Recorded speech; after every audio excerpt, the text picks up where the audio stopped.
O vestíbulo do sexto edificio do Museo de Pontevedra é o lugar elixido para acoller o vindeiro 4 de decembro unha nova edición de Voces Ocultas, un evento organizado polas asociacións Amencerás Pace, Down Pontevedra Asuntos e Amizade, e que está enmarcado no Día Internacional das Persoas con Discapacidade. Nesta gala verá música en directo, unha proxección da peza audiovisual A Miña Maneira e unha performance. Este ano xa toleamos por completo e imos facer unha proposta que non me gustaría adiantar moito, pero imos repetir a experiencia do ano pasado, imos demostrar que imos sacar pois un produto que se pode tocar, que é un libro, no que tamén contaremos aquí con Sergio González, que fará toda a parte dos textos.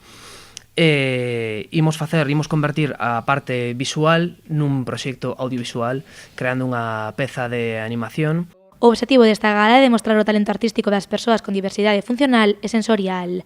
Ademais, neste proxecto, a creación musical e a composición xogarán un papel fundamental. O que queremos demostrar tamén é reforzar que a cultura é unha forma de traballo, inda que pareza que non.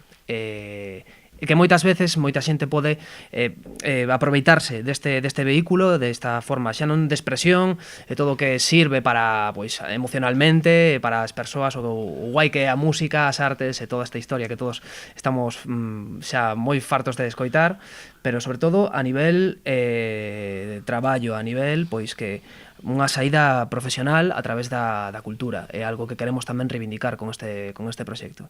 Nesta edición destaca o papel de Sergio González. El, cos seus textos, servirá de exemplo a outras persoas.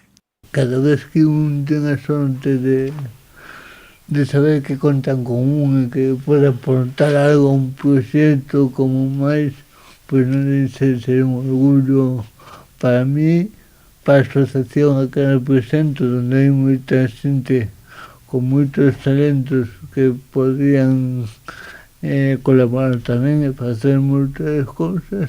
E se eu podo abrir un pouco dese camiño para outras persoas, pois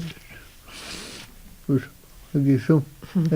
O espectáculo de Voces Ocultas terá lugar o mércores 4 a partir das 8 da tarde. A entrada será de balde ata completar aforo.